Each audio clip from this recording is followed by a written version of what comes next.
이 시간 같이 은혜를 나눌 말씀은 신약성경 사도행전 27장 27절로부터 44절 말씀입니다. 신약성경 235면에 사도행전 27장 27절로부터 44절 말씀입니다. 신약성경 236면에 있습니다. 제가 말씀을 봉독해 드리겠습니다.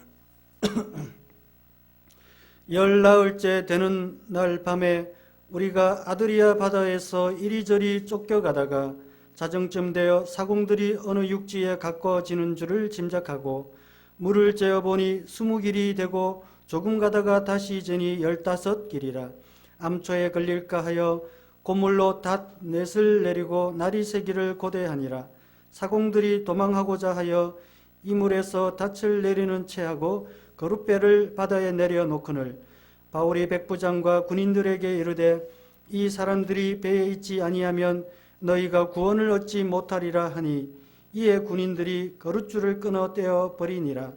날이 새어감에 바울이 여러 사람에게 음식 먹기를 권하여 이르되 너희가 기다리고 기다리며 먹지 못하고 줄인 지가 오늘까지 10나흘인즉 음식 먹기를 권하노니 이것이 너희의 구원을 위하는 것이요 너희 중 머리카락 하나도 잃을 자가 없으리라 하고 떡을 가져다가 모든 사람 앞에서 하나님께 축사하고 떼어 먹기를 시작하며 그들도 다 안심하고 받아 먹으니 배에 있는 우리의 수는 전부 276명이더라.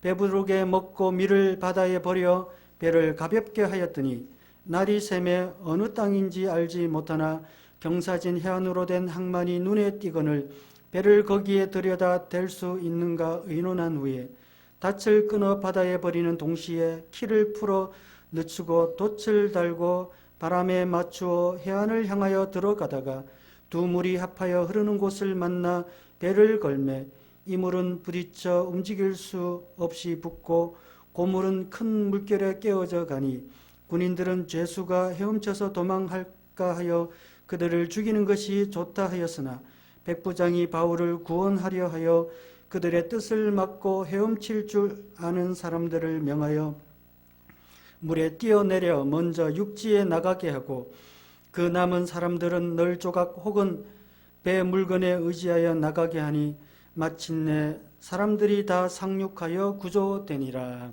아멘. 할렐루야. 네, 저는 오늘 본문 말씀을 중심으로 하여 공동체를 이끄는 힘과 구성원들이라는 제목으로 여러분들과 같이 은혜를 나누겠습니다. 우리 좌우에 계신 분들과 인사하도록 하겠습니다. 사랑하고 축복합니다. 만나서 반갑습니다. 잘 오셨습니다. 네, 우리가 사랑하고 축복하는 것이 이제 하나님께서는 우리에게 입술에 권세를 주셨으니 여러분들이 사랑하고 축복하면 그것이 상대방에게 그 권세가 전달이 됩니다. 아무쪼록 우리가 지금 어려운 시기를 맞고 있지만 이 축복의 메시지를 교회를 통하여 또 성도를 통하여 주변에 항상 선포할 수 있는 저와 여러분들이 되시기를 예수님의 이름으로 축원드립니다. 예, 우리는 지금 이제 공동체 생활을 하고 있습니다. 사람은 혼자 살 수가 없죠. 혼자 살고 싶으면 무인도에서 살아야 되겠지만 어떻게 됐든지 간에 우리는 가족이라는 공동체 구성원 속에 있고 직장이라는 공동체 구성원 속에 있고 또 영적인 교제를 나누는 교회의 구성원들 속에 있습니다. 그런데 이 구성원들을 이끌어가는 힘이 반드시 있어야 됩니다.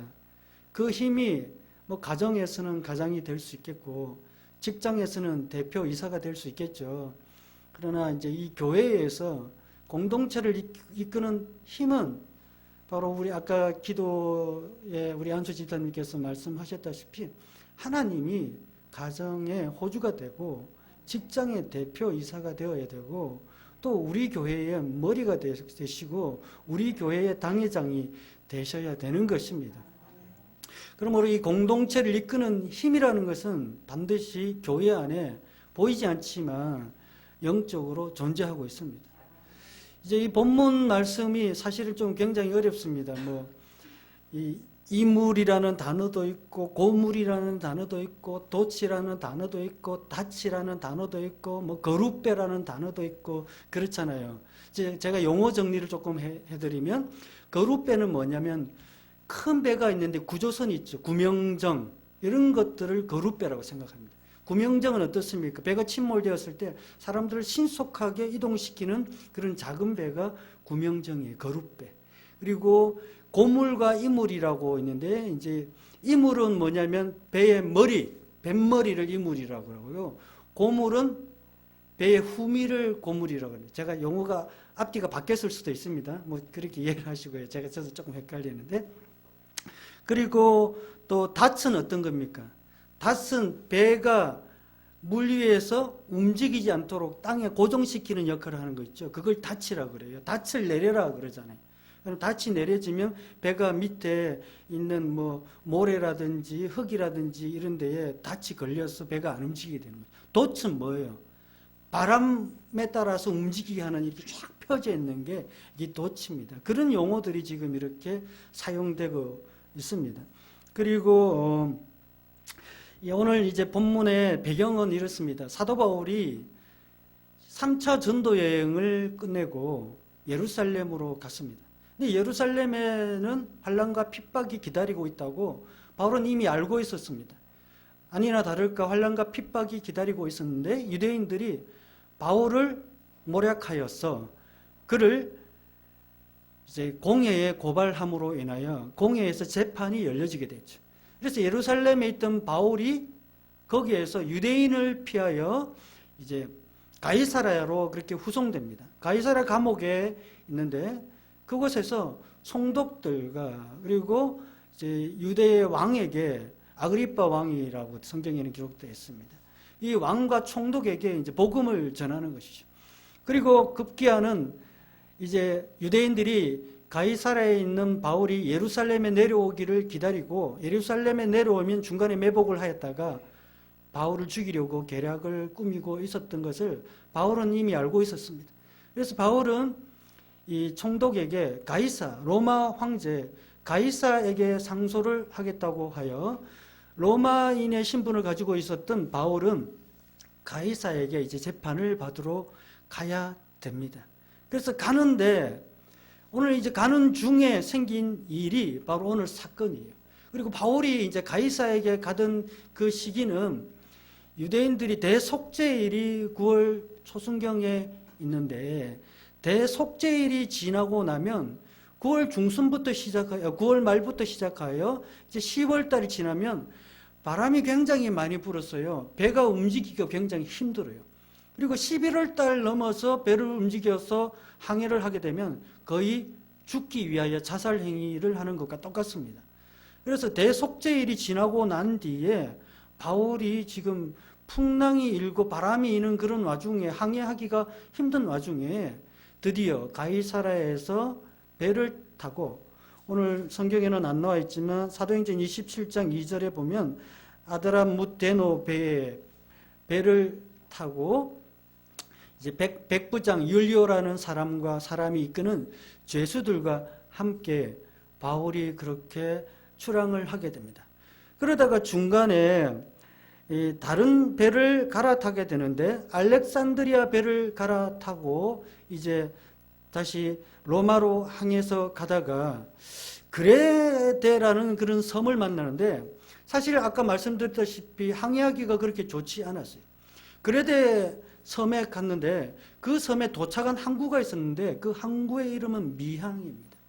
그래서 바울이 이제 더 일기가 안 좋아지니까 더 이상 출항을 하고 배를 움직이게 되면 사람의 생명도 위험하고 그리고 화물과 배뿐만 아니라 모든 것이 타격과 손해를 입을 것 같으니까 미항에 머물러서 겨울을 지내자라고 했는데 사실 미항이 그렇게 겨울을 지내기가 좋은 장소는 아니었던가 봐요. 그래서 사람들이 특히 이제 배의 선주, 선장, 배의 선주와 선장은 이 항해에 대한 경험이 바울보다는 많겠죠. 그래서 선주와 선장이 율리오라는 백부장에게 제수를 이끌어가는 백부장에게 항해를 하자는 거죠. 이거 지금 미항에서 겨울을 지내면 좀 어려우니까 미항 말고 그레데라는 섬에 또 다른 지역에 베닉스라는 항구가 있는데 거기에 가면 좀 겨울을 지내기가 쉬울 거다 하고 베닉스라는 항구로 그레데 섬의 다른 쪽에 있는 베닉스라는 항구로 배를 움직여 가던 중에 바람이 갑자기 남풍이 순하게 불기 시작했어요. 남풍이 분다는 것은 이제 이 그레데 섬에서 남쪽으로 이렇게 해안을 따라 가다가 남풍은 남쪽 방향으로 부는 바람이 아니고요. 남쪽에서 북쪽으로 부는 바람이 남풍입니다. 그래서 남쪽에서 북쪽으로 바람이 부니까 그레데 섬의 남쪽 해안을 따라가던 배가 어떻습니까? 섬 해안을 따라서 충분하게 이동을 할 수가 있었던 것 같아요. 그래서 이거 뭐 바람도 순하게 부니까 우리가 문제없이 이 베닉스 항구에 도착하겠구나 생각하고 출항을 하자마자 얼마 지나지 않아서 섬 가운데로 유라굴로라는 광풍이 불기 시작해요. 유라굴로라는 광풍의 이름이 이제 유라굴로인데 다른 데 이제 보니까 유라굴로 대신에 노스 이스트라는 단어로 그렇게 노스 이스트는 뭡니까? 북동을 이야기하거든요. 그러니까 북동쪽에서 부는 바람이라는. 아까 순전하게 이동을 할 때는 남풍이 불었잖아요. 갑자기 유라굴로는 북동쪽에서 바람이 강하게 불기 시작했어요. 그러니까 배는 점점 그레데 섬에서 멀어지기 시작하고 배가 이동을 하는데 배에서 있는 모든 짐들을 바다에 풀어버리고요. 기구들을 바다에 풀어버렸는데도 불구하고 배는 점점 섬에서 멀어지기 시작해요. 그 배는 너무 일기가 안 좋으니까 하늘에 있는 달과 별이 보이겠습니까? 안 보이겠습니까? 하늘에 있는 달과 별도 안 보이기 시작했어요. 여러분들 항해하는데 꼭 필요한 게 지금 시대에 뭡니까? 나침반입니다. 나침반이 없으면 항해를 할 수가 없어요. 근데 그 당시에는 나침반이 있었느냐 하면 나침반이 없었습니다. 나침반이 없었으니까 나침반 대신에 선장과 그리고 선원들이 의지할 수 있는 것은 해와 별 이런 것들을 의지할 수밖에 없어요. 그런 것들을 보고 어떻습니까? 이동해야 될 목표와 목적지를 설정을 하고 그것으로 배를 몰 수가 있지 않겠습니까? 그런데 유라굴로 광풍이 불기 시작하고 4월째 되는 쯤에 해도 안 보이고요. 별도 안 보이고 달도 안 보이고 모든 것이 안 보이기 시작하였어요. 그래서 성경에는 보니까 사도행전 27장 20절에 보면 여러 날 동안 해도 별도 보이지 아니하고 큰 풍랑이 그대로 있음에 구원의 여망마저 없어졌더라. 구원의 여망이 없어졌다. 그 말은 사람들의 마음의 상태를 이야기합니다. 소망이 끊어졌다는 것입니다. 사람들이 자포자기하기 시작했다는 것입니다. 4월쯤 되면 자포자기 할 수밖에 없어요. 여러분들 금식기도 해보면 4월이 제일 힘든 거 아시죠? 4월쯤 되면 정말 힘듭니다. 마찬가지로 사람이 아무리 담대하고 대담할지라도 4월 동안 풍랑 속에 해도 별도 안 보인다면 소망이 끊어질 수밖에 없어요. 여러분들 이와 같은 현상들이 왜 생깁니까? 우리의 삶 속에 공동체 또는 가정, 직장에 왜 이와 같은 구원의 소망이 사라집니까? 그 이유는 나침반이 없기 때문에 볼 수 있는 것들을 못 보기 때문에 그렇지 않습니까? 그런데 그 이면에 근본적으로 들어가면 이와 같은 현상이 생긴 이유는 우리의 신앙의 삶에 어떤 문제가 있었던 것이죠. 사도행전 27장 10절에 보면 말하되 여러분이여 내가 보니 이번 항해가 하물과 배만 아니라 우리 생명에도 타격과 많은 손해를 끼치리라 하되 바울은 손해를 끼치기 때문에 미항에 그대로 머물러 있어야 한다고 말했습니다. 그러나 그 뒤에 보니까 27장 11절에 보니 백부장이 선장과 선주의 말을 바울의 말보다 더 믿더라. 그 항구가 겨울을 지내기에 불편함으로 거기서 떠나 아무쪼록 베닉스에 가서 겨울을 지내자 하는 자가 더 많으니. 숫자가요, 미항에 머물자고 하는 사람이 많았습니까? 베닉스에 가자고 하는 사람이 많았습니까? 베닉스에 가자고 하는 사람이 많았다는 거죠. 그리고 선장과 선주의 말을 백부장이 더 신뢰를 했던 것이. 이것은 그들의 지금 배 속에 있는 공동체가 사람의 말과 사람의 경험과 사람의 지혜를 지금 의지하는 그런 상태라는 것을 지금 보여주는 것이에요. 여러분들, 교회라는 공동체는 세상의 공동체와 조금 다릅니다. 물론 세상의 공동체도 교회의 공동체처럼 하나님이 주관하기 때문에 믿는 자들은 교회나 세상이나 직장이나 가정이나 교회에 있는 것처럼 똑같이 공동체의 생활을 살아야 돼요. 그런데 거기서 우리가 제일 조심해야 되고 제일 주의해야 될 것은 무엇이냐면 인간의 경험과 인간의 지식과 인본주의적인 것이 그 사람의 삶을 나침반이 없는 삶으로, 해와 별도 보이지 아니하는 그런 삶으로 인도한다는 것이죠. 교회는 특히 더 그렇잖아요. 교회는 이 교회 안에 인본주의적인 생각과 가치관과 경험이 주장하는 데가 바로 교회가 아닙니다.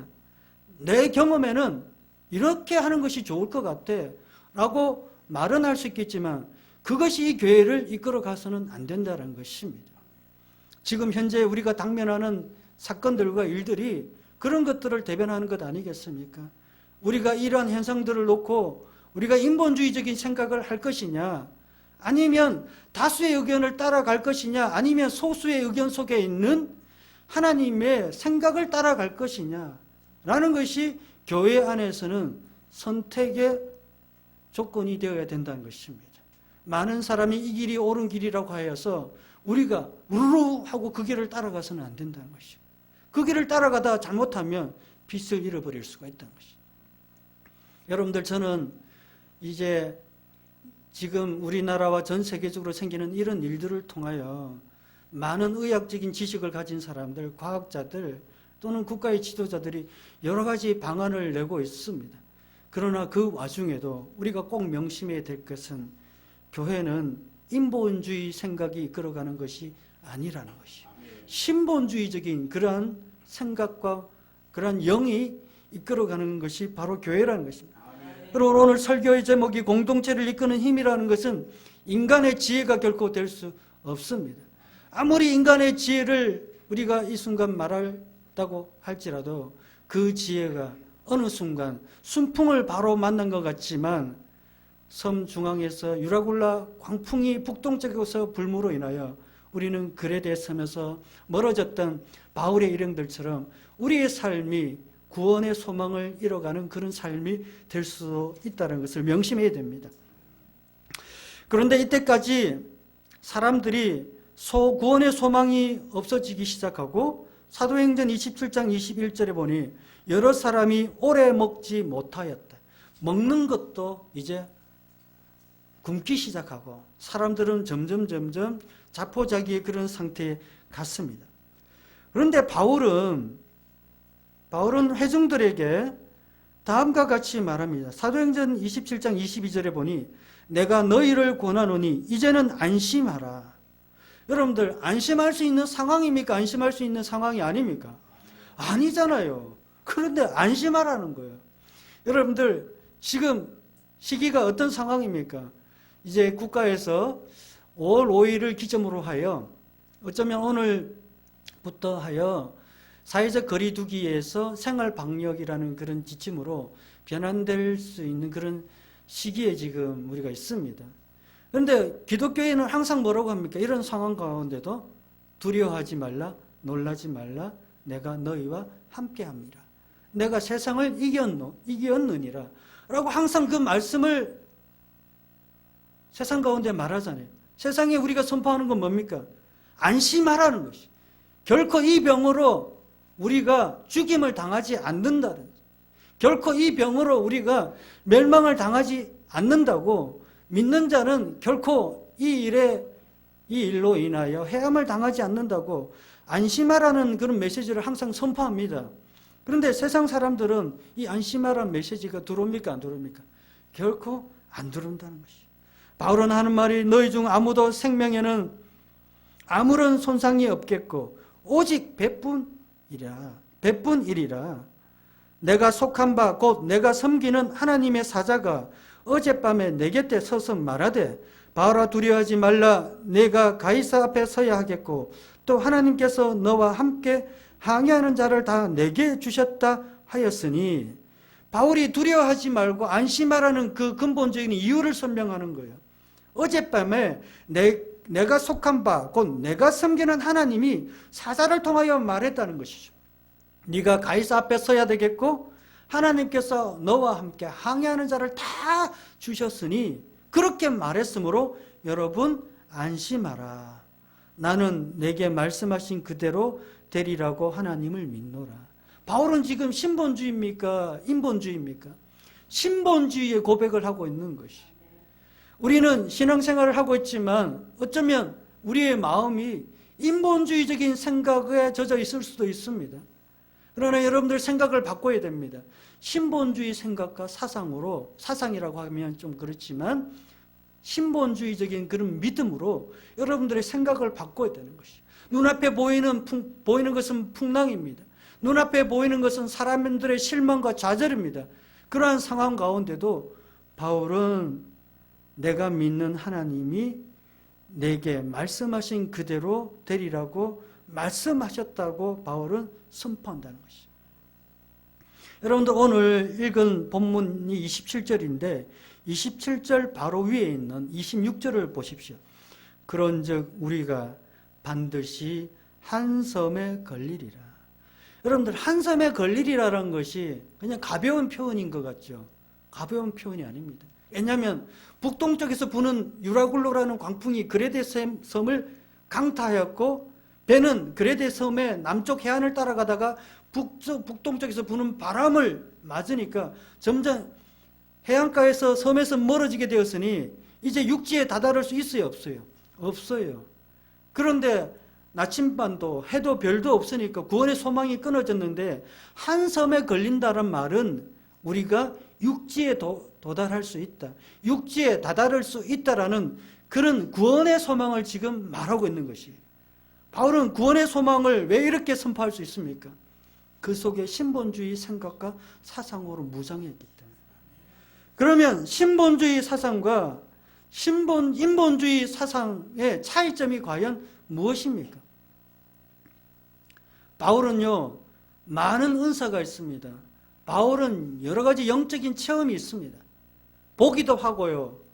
또는 그 영적인 능력들이 나타나기도 하고요. 또한 듣기도 하였습니다. 그러나 바울은 그 모든 영적인 것들 중에 제일 가장 중요하게 생각하고 가장 귀한 것으로 생각하는 것이 있습니다. 제가 어딘지 말씀이 잘 기억나지 않는데 지금 이 순간 제가 갑자기 생각나는데 에베소서 6장 18절에 보니 바울은 이렇게 말합니다. 모든 기도와 간구를 하되 항상 성령 안에서 기도하고 이를 위하여 깨어 구하기를 항상 힘쓰며 여러 성도를 위하여 구하라. 또 나를 위하여 구할 것은 내게 말씀을 주사 나로 입을 열어 복음의 비밀을 담대히 알리게 하옵소서. 바울에게 꼭 필요한 것은 말씀이에요. 바울은 여러 가지 영적인 은사와 능력이 있었지만 에베소 교회 성도들에게 나를 위해서 기도를 해달라는 것이죠. 그것은 나에게 필요한 것은 말씀을 하나님께서 나에게 허락해 달라고 그렇게 바울은 말하고 있는 것이죠. 말씀은 굉장히 중요합니다. 말씀은 우리의 영과 혼과 및 관절과 골수를 찔러 쪼개기까지 하는 능력이 그 속에 있습니다. 그러므로 바울은 다른 것을 의지한 것이 아니라 나에게 이와 같은 강풍 가운데도 말씀하시는 하나님의 그 말씀이 나를 사로잡음으로 나는 내게 말씀하신 그대로 되리라고 하는 것을 믿겠다라는 것입니다. 여러분들 믿음이 무엇입니까? 여러분들 믿음이 어떻게 하면 성장됩니까? 본다고 성장될 것 같죠? 결코 그렇지 않습니다.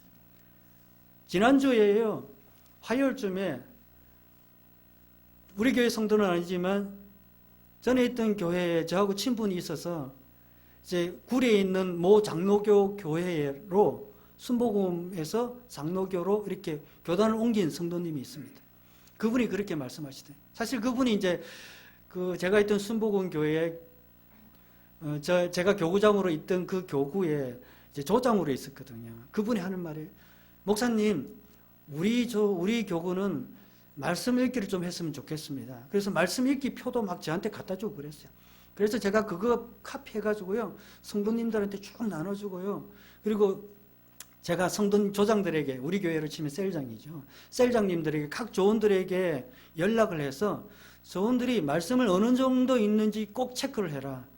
그래서 그것을 보고를 해달라고 그랬어요. 그래서 표를 만들어서 나눠드렸는데, 여러분들 그것도 제가 그렇게 해도 따라주면 제가 신이 나서 더 잘하잖아요. 근데 적극적이지 않다라는 것이 느껴지기 시작해요. 그리고 사람들이 내 하는 사람만 하고 안 하는 사람은 안 한다는 것이죠. 그래서 흐지부지 됐다는 것이죠. 근데 그 조장님은 다른 교회로 옮기고 지난주에 와서 하는 말이, 순복음하고 장로교에서 자기의 신앙이 달라졌다는 거예요. 뭐가 달라졌느냐? 순복음에 있을 때는 성경을 내가 1독도 못했다는 거죠.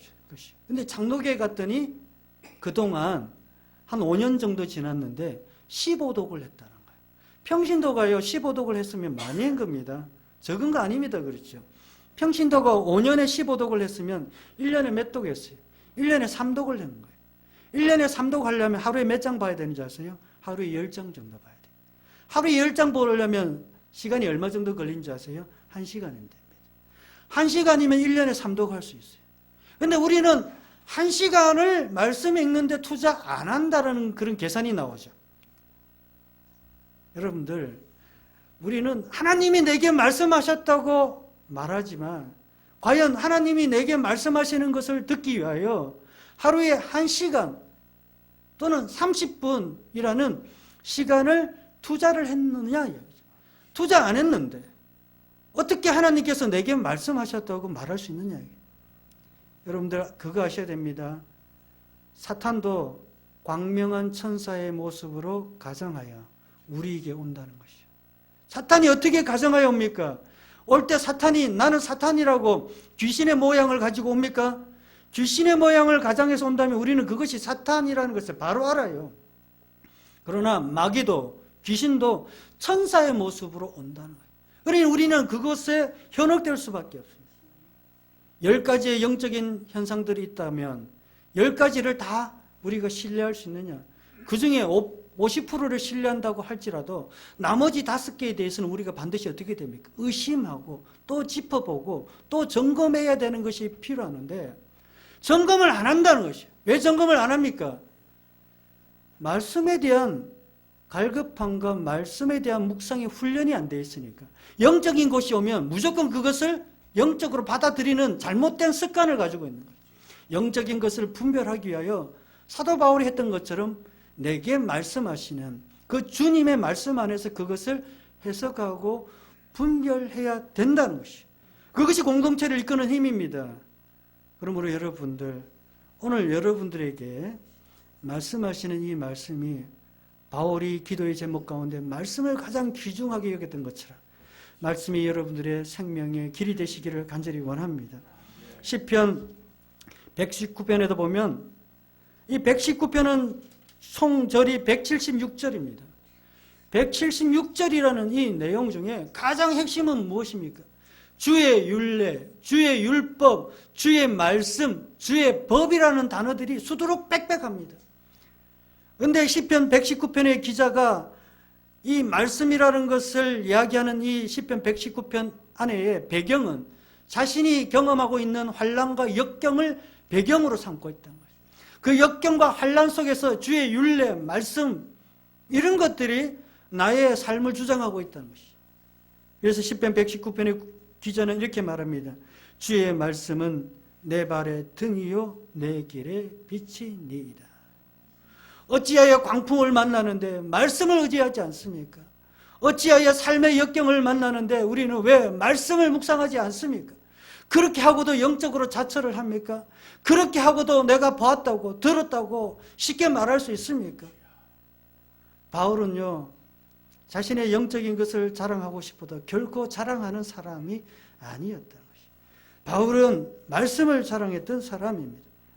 여러분들, 예수께서 요한복음 11장에 나사로라는 마리아와 마르다의 오라버니가 죽었어요. 죽은 지 나흘이나 된 나사로의 집에 갔을 때 마르다가 왔을 때 마르다에게 뭐라고 합니까? 나는 부활이요 생명이니 나를 믿는 자는 죽어도 살겠고 무릇 살아서 나를 믿는 자는 영원히 죽지 아니하리니 이것을 내가 믿느냐? 지금 제가 읽어드린 말씀에 제일 많이 나오는 단어가 뭡니까? 믿느냐라는 거예요. 나는 부활이요 생명이니 나를 믿는 자는 죽어도 살겠고 무릇 살아서 나를 믿는 자는 영원히 죽지 아니하리니 이것을 내가 믿느냐라는 거예요. 도대체 믿음이 무엇입니까? 믿음이 무엇이길래 예수님은 나는 부활이요 생명이니 라는 그런 말씀을 하시면서 죽어도 살겠고 라고는 말씀을 하시면서 계속 믿음을 왜 3번이나 강조하십니까? 마르다는 그러합니다. 하나님의 아들이신 줄 당신은 주는 그리스도시요 세상에 오신 하나님의 아들이신 것을 내가 믿습니다라고 믿음의 고백을 말하지만 정작 무덤 앞에 가서 예수께서 돌을 옮겨 놓으라고 했을 때 마르다는 어떻게 했습니까? 돌을 안 옮겼어요.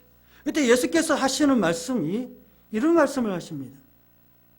내가 믿으면 하나님의 영광을 보리라 하지 아니하였느냐. 여러분 우리는 흔히 이 말만 기억해요. 네가 믿으면 하나님의 영광을 보리라고 하지 아니하였느냐. 여러분 도대체 믿음이 뭐길래 예수께서는 지금도 믿음이라고 말합니까? 그런데 그 문장 바로 앞에 다음과 같은 짤막한 단어가 하나 있습니다. 내 말이 내가 믿으면 누구의 말이요? 내 말이 말씀을 지금 말하고 있는 것이요. 예수님은 다른 것을 말씀하는 것이 아닙니다. 우리가 말씀이 이해되든지 이해되지 않든지 간에 네가 이해되는 것만 믿고 이해되지 않는 것은 안 믿는다. 이렇게 우리가 생각할 수 있잖아요. 여기 교회에서 선포되는 말씀도 내가 이해가 안 되면 나 저거 인정 못해. 이렇게 말하면 믿음이 아니라는 거죠. 내가 이해되는 것만 믿겠다고 하면 그것도 믿음이 아니에요. 이해되는 것만 가려서 믿으렵니까? 용납되는 것만, 은혜되는 것만 가려서 마음에 새기렵니까? 은혜가 되지 않더라도, 용납되지 않더라도 말씀이면 어떻게 해야 된다고요? 무조건 믿으라는 거예요. 그래서 예수께서 네가 지금 그때에 고백했던 것이 정말로 내가 하는 말을 이해해서 고백한 것이 아니라는 것을 예수님은 잘 아십니다. 그러한 영적인 상태를 아십니다. 그러나 이해가 되지 않을지라도 내가 한 말이기 때문에 내 말만 믿으라는 것이, 네의 지식을 믿으라는 것이 아니고 네 생각을 믿으라는 것이 아니고 내 말, 이것을 믿으라는 것입니다. 바로 이것이 믿음 아니겠습니까? 바로 이것이 바로 신본주의적인 그런 신앙을 살아가는 사람이 바로 이와 같은 사람이 아니겠습니까? 바로 공동체를 이끄는 힘이라는 것이 무엇입니까? 우리가 믿음을 선포할 때 믿음 안에서 내 생각과 내 의지를 다 내려놓고 모든 것이 말씀에 집중하여 말씀 중심의 신앙을 사는 것이 바로 신본주의라는 거예요. 신본주의 신앙이라는 것입니다. 말씀에 중심이 있고 그 다음에 은사가 나타나야 되는 것이에요. 말씀에 중심이 있고 그 다음에 뭐가요? 능력이 나타나야 되는 것이에요. 능력 따로 말씀 따로 이것이 아닙니다. 우리가 사도행전 1장 8절 오직 성령이 너에게 임하시면 너희가 권능을 받고 예루살렘과 온 유대야와 사마리아와 땅끝까지 이르러 내 증인이 되리라고 그렇게 여러분들 기도할 때 많이 선포하지 않습니까? 그런 선포를 왜 합니까? 말씀의 중심에 그것이 기록되어 있기 때문에 그 말씀대로 이루어지길 원한다는 거 아니에요?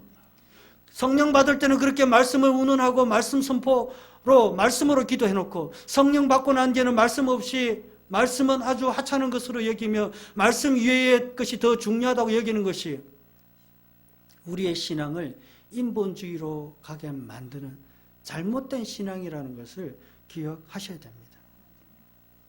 그래서 먼저 공동체를 이끄는 힘이라는 것은 신본주의적인 신앙인데 그것은 말씀 중심으로 나타나는 성령의 다양한 현상들과 능력들, 하나님의 역사들을 말씀하시는 것입니다. 아무쪼록 여러분들이 이와 같이 말씀 중심으로 여러분들이 다시 성령 안에서 무장한다면 여러분들의 삶에 어떠한 유라굴라 광풍이 올지라도 여러분들은 승리할 수 있으리라고 구원이 나타나리라고 믿습니다. 그런데 이 공동체를 이끄는 구성원들을 한번 살펴보십시오. 배에 있는 구성원들을 살펴보세요. 이 배 이름이 알렉산드리아 배입니다. 이 알렉산드리아 배는 이 곡물들을 많이 싣고 가는 배예요.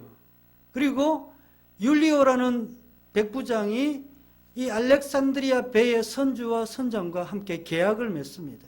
죄수들을 싣고 로마로 압송해야 되니까 일정한 보수를 줄 테니까 그렇게 가자는 것이죠.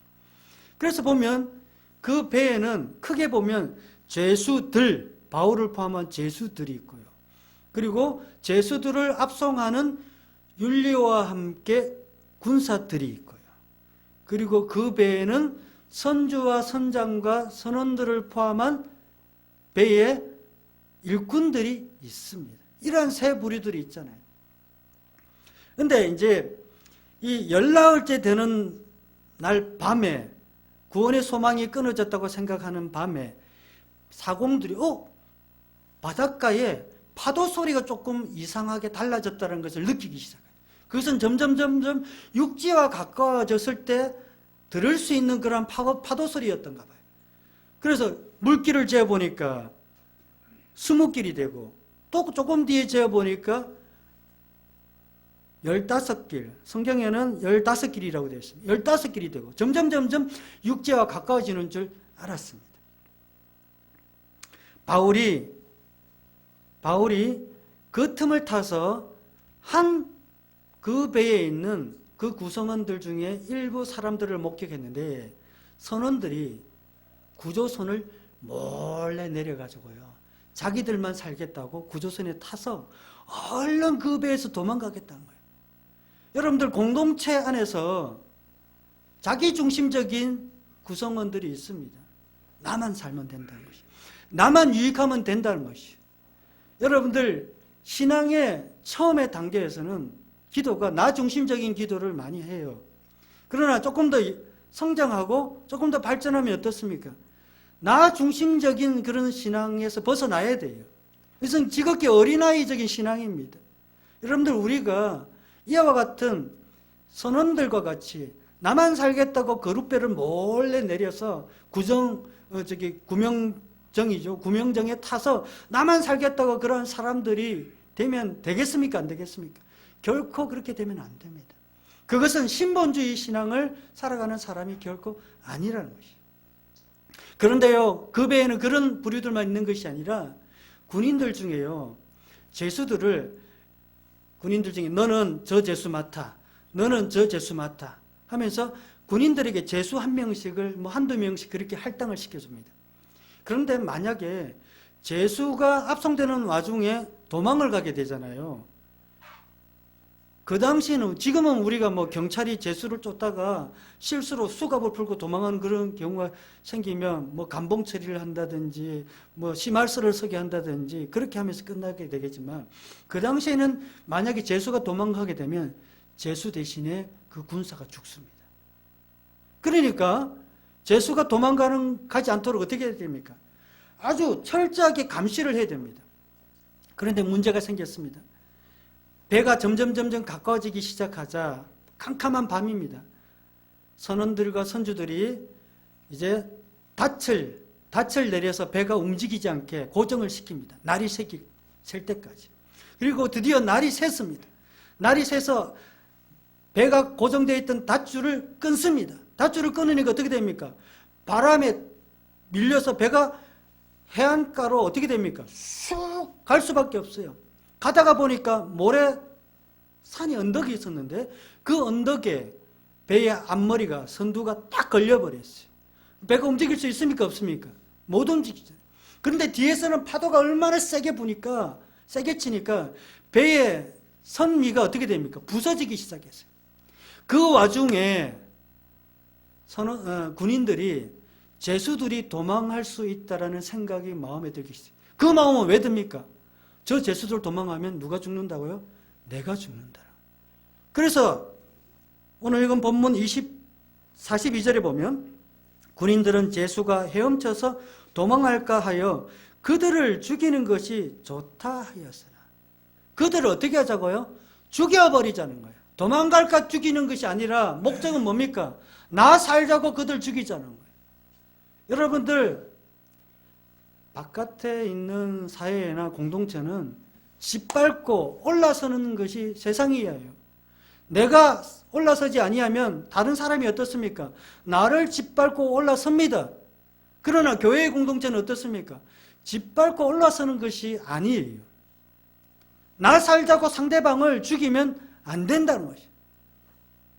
나 살자고 상대방을 죽이면 그것이 인본주의입니까? 신본주의입니까? 인본주의 신앙이라는 거예요. 제가 지금 이렇게 말씀드리는 것은 우리의 신앙을 지금 점검해야 된다는 거예요. 하나님은 지금 우리 안에 알곡과 또 뭐죠? 쭉정이를 거르는 작업을 항상 하고 계십니다. 지금 거르는 작업을 하고 있다는 거죠. 예수님이 사역하던 그 시대도 세베대의 아들 어머니가 야고보 요한의 어머니죠. 우리 아들들을 한편에는 당신의 우편에 또 하나는 당신의 좌편에 두게 해달라고 하는 거죠. 예수께서 뭐라고 하십니까? 너희가 구하는 것을 알지 못하는도다. 내가 마시려는 잔을 너희가 마실 수 있느냐라고. 그러니까 그들이 뭐라고 합니까? 마실 수 있다는 것이죠. 도대체 너희가 마실 수 있느냐라고 할 때 마실 수 있다라는 그 잔은 과연 무엇입니까? 이들은 마음속에 12명의 제자 중에 10명들을 짓밟고 올라서겠다는 그런 마음의 생각들이 그들 속에 있었어요. 나머지 10명은요. 나머지 10명도 똑같았어요.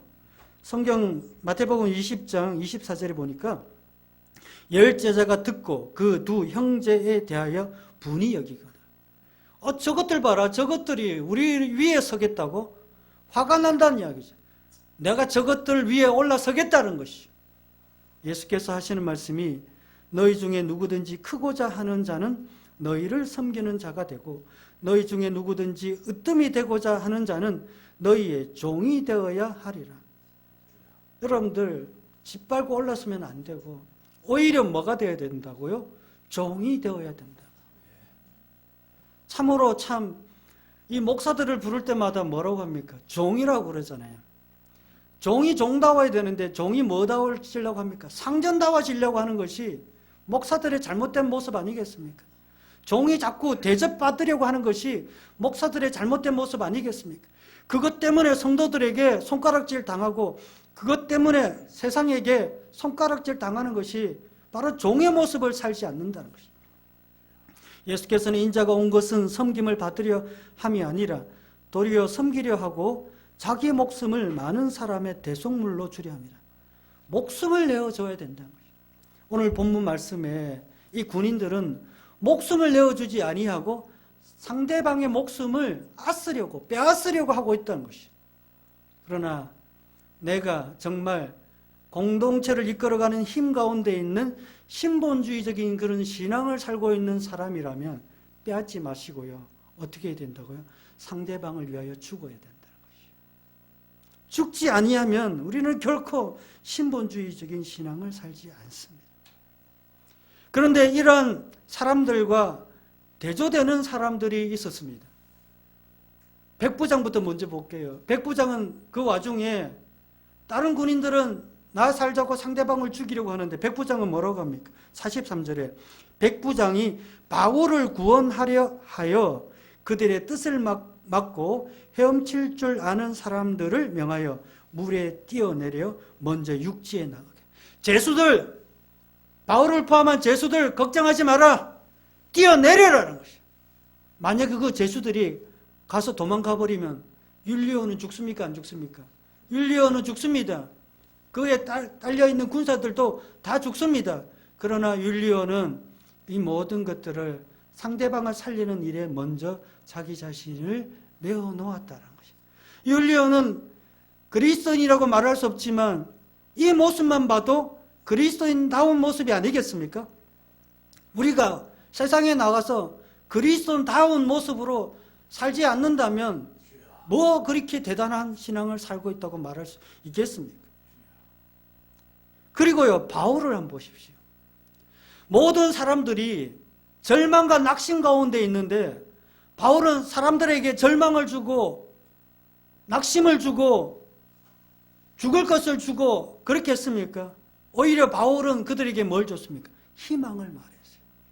바울은요, 이제 날이 새어가는 와중에 가지고 있는 배에 있는 양식을 통하여 너희들 먹어야 산다. 먹지 아니하면 죽는다. 사람들은 먹고 싶고요. 먹고 싶겠습니까? 안 먹고 싶겠습니까? 먹고 싶지 않아요. 이제 소망이 끊어졌으니까 차라리 죽는 것이 낫겠다고. 여러분들 죽는 것이 낫겠다고 말한 적 있습니까? 없습니까? 많아요. 우리 죽겠다고 말한 적 얼마나 많습니까? 오늘 돈이 많다가, 오늘 능력이 많다가, 내일 갑자기 알거지가 되거나, 내일 갑자기 능력이 없을 때, 우리 입에서는 이내 나 죽겠다고 그렇게 말하잖아요. 소망이 없다고 말하잖아요. 그러나 바울은요, 그런 와중에 소망이 없는 자들에게 소망을 말하고, 먹어야 된다. 여러분들 34절에 음식 먹기를 권하노니 이것이 너희의 구원을 위하는 것이요 너희 중 머리카락 하나도 잃을 자가 없으리라. 먹는다고 구원되는 것은 아니지만 너희들이 먹어야 힘이 나지 않겠느냐. 걱정하지 마라. 머리카락 하나도 상하지 않는다. 그리고 35절에 떡을 가져다가 모든 사람 앞에 백부장을 포함한 군사들, 사공들과 선원과 선주들 앞에서 바울이 먼저 떡을 떼어 먹기 시작합니다. 나부터 먹겠다. 나부터 힘을 내겠다. 그리고 그 떡을 어떻게 합니까? 사람들에게 받아서 먹이기 시작합니다. 그러니까 36절에 그들도 다 안심하고 받아 먹으니. 이제 이 순간 사람들의 마음에 뭐가 찾아왔어요? 평안이 찾아오기 시작했다. 안심이 찾아오기 시작했다. 한 사람이 이러한 헌신, 한 사람이 절망 가운데도 희망을 선포하는 그 와중에 사람들에게 희망을 전할 수 있는 것이 얼마나 중요하겠습니까? 바울이 지금 이 사람들 한 사람씩 메고 헤엄쳐서 나갑니까? 그것도 아니잖아요. 그렇게 할 수 있는 힘도 없고 능력도 없잖아요. 그러나 바울은 자기가 할 수 있는 그 여건 속에서 할 수 있는 일을 상대방에게 하는 거예요. 긍정적인 선포를 하는 거예요. 우리 입술에 만약에 부정적인 선포, 우리 입술에 상대방을 살리는 일을 못하고 있다면 그것은 이미 더 이상 공동체를 이끄는 힘 가운데 있는 사람 아닙니다. 그것은 더 이상 말씀이 나를 이끌어가는 사람이라고 말할 수 없습니다. 우리 자신을 이렇게 평가할 수 있는 거 아니겠습니까? 그렇게 하여 38절에 보니 270명이라는 사람이 276명이 배 부르게 먹고 밀을 바다에 버려 두었다. 여러분들 사람들이 죄수들이 헤엄쳐서 나갈 수 있었던 일이 바울이 알고 그랬는지 모르겠지만 만약에 안 먹었다면 힘이 나서 헤엄칠 수 있었겠어요? 못 했겠어요? 헤엄칠 수도 없어요. 헤엄치다가 몇 번 허우적거리다가 그대로 죽을 수밖에 없어요. 바로 이와 같은 성도들이 우리 가운데 있을 때 우리 공동체는 그 구성원들은 그러한 구성원들이 많아질 때 교회는 점점 힘이 왕성하게 생기고요. 교회는 점점 복음의 능력이 우리 속에서 일어나는 것입니다. 이와 같은 성도님들이 되시길 원하십니까? 이렇게 되시기를 예수님의 이름으로 축원드립니다. 그러나 오늘 우리가 이 사도행전 27장 안에는 보면 눈에 띄지 아니하는 한 사람이 존재하고 있습니다. 저는 여러분들에게 눈에 띄지 않은 바로 그 한 사람이 되기를 오늘 이 순간 그런 구성원들 중에 한 사람이 되기를 여러분들에게 말씀드리고 싶습니다. 사도행전 27장 2절에 보면 27장 1절로부터 읽어보겠습니다. 우리가 배를 타고 이달리아에 가기로 작정되매 이달리아는 바로 로마에 있는 지역을 말합니다. 바울과 다른 제수 몇 사람을 아구스도 대의 백부장 율리아라는 사람에게 맡기니 아시아 해변 각처로 가려 하는 아드라무테노 배에 우리가 올라 항해할세 마게도냐의 데살로니가 사람 아리스다고도 함께하니라. 누가 함께했다고요? 마게도냐의 데살로니가 사람 아리스다고가 함께했다는 거예요. 도대체 아리스다고가 누구길래? 오늘 27장에는 이 2절에 아리스다고라는 사람의 이름이 한 번 언급되고요. 나머지 44절에 이르기까지 아리스다고는 표면에 나타나지도 않고 보이지 않습니다. 바울은 인간입니다. 아무리 하나님의 은혜를 경험하고 능력과 권세가 바울에게 있지만 사람도 어떻습니까? 사람도 옆에서 누가 도와줘야 힘이 나지. 아무리 능력이 있을지라도 안 도와주면 아무 소용이 없어요. 제 혼자 북치고 장구치고 다 한다고 여러분들 될 것 같아요? 제 혼자 능력이 많고 권세가 많다고 해서 막 갑자기 이 교회가 부흥될 것 같아요? 그것이 아니라는 것이에요. 착각하면 안 됩니다. 목사도 잘나야 되고 목사도 잘해야 되지만 주변에 도와주는 사람이 없으면 그 목사도 힘과 능력을 발휘할 수 없다는 것이에요. 아리스다고가 어떤 사람인지 말씀드리겠습니다. 아리스다고는 바울이 2차 전도 여행 중에 마게도냐로 건너갑니다. 그래서 빌립보 성을 지나서 데살로니가로 갑니다. 데살로니가에서 그때 바울의 복음을 들었던 사람이에요. 근데 그 뒤에 이 아리스다고가 바울을 따라다녔던 것 같아요. 그래서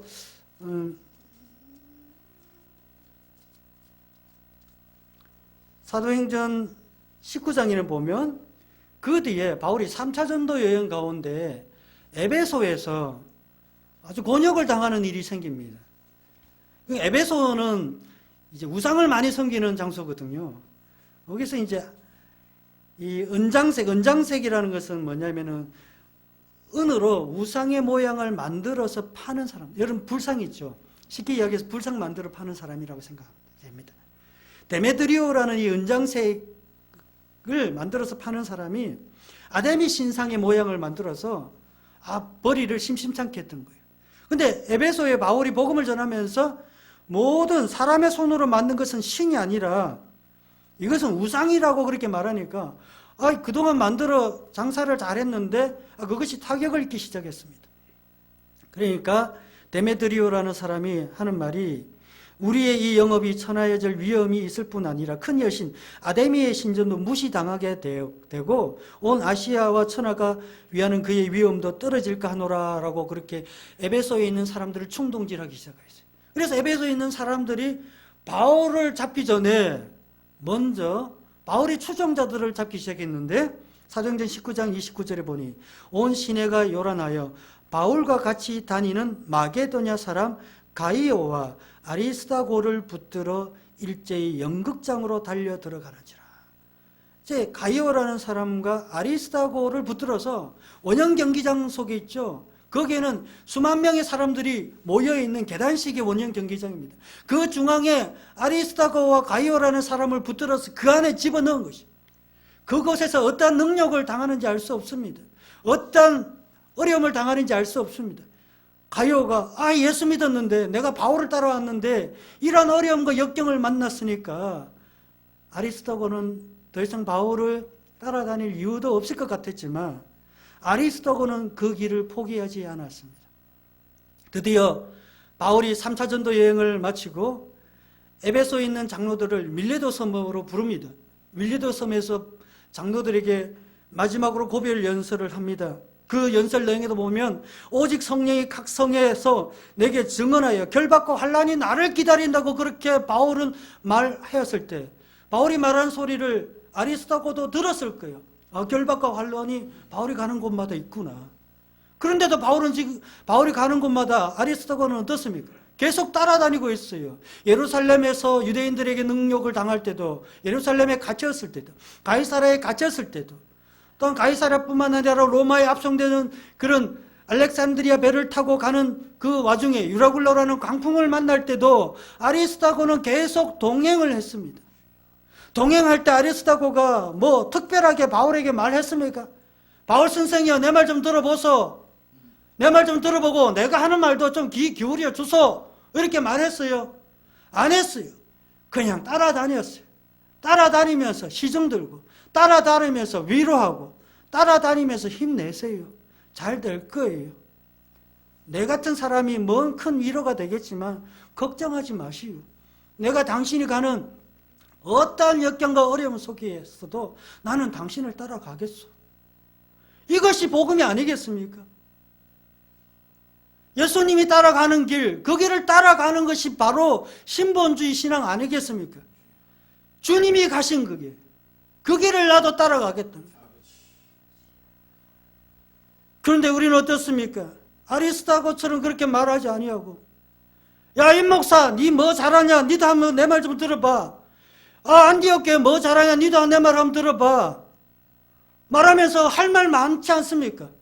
할 말 많은 거 다 하면 누가 목사하고요? 누가 성도하고요? 누가 아리스타고 하고? 누가 바울하고? 저마다 자기의 신분과 자기의 직분이 있다는 것이. 이것을 뛰어넘으면 안 됩니다. 그것은 하나님이 정하신 법이에요. 정한 법을 나는 이거 하고 싶다고 바울은 한 줄 알아요.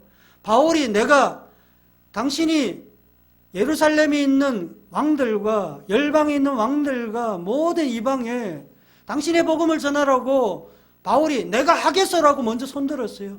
아니에요. 바울에게 주님께서 직접 명령하셨다는 거예요. 명령하셨다. 그래서 종이에요. 우리는 종으로 살아가야지 상대방 위에 군림하는 자가 되어서는 안 된다. 아리스타고가 바로 그런 사람이에요. 여러분들, 아리스타고가 그렇게 하여 로마로 바울과 함께 갔습니다. 바울은 그 옥중에 갇혔을 때 골로새서 4장 10절에 보면 나와 함께 갇힌 아리스타고와 바나바의 생질 마가, 여러분들 여기에는 우리가 눈여겨봐야 될 두 사람의 인물이 나와 있는데, 바나바의 생질 마가는 어떠한 사람이었어요? 바울이 1차 전도 여행 중에 밤빌리아에서 바울을 떠났던, 바울의 일행을 떠났던 사람, 바로 바나바의 생질 마가잖아요. 마가 요한. 이 마가 요한이 무엇을 지었습니까? 마가복음을 지었잖아요. 그 당시에는 바울과 그렇게 영적으로 맞지 않았던 사람인데, 지금 보니까 어때요? 로마에 합성되고 나는데 바울과 함께 로마의 감옥에 갇힌 사람 중에 누가 있다고? 마가 요한이 있잖아요. 마가 요한만 있습니까?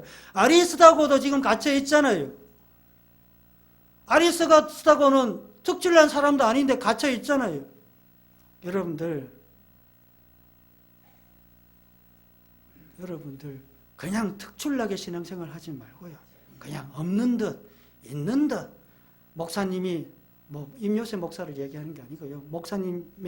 목사님을 이끌어 가신 하나님의 영, 그 영이 이끌으시는 대로 이리 가라 그러면 이리 가고, 저리 가라고 하면 저리 가고, 순종하라면 순종하고, 찬송하라면 찬송하고, 기도하라면 기도하고, 그게 바로 아리스타고와 바나바의 생질 마가 같은 사람 아니겠습니까? 또 여러분들, 바울이 이제 옥중에서 로마 감옥에서 처형되기 직전에 마지막으로 편지를 보내는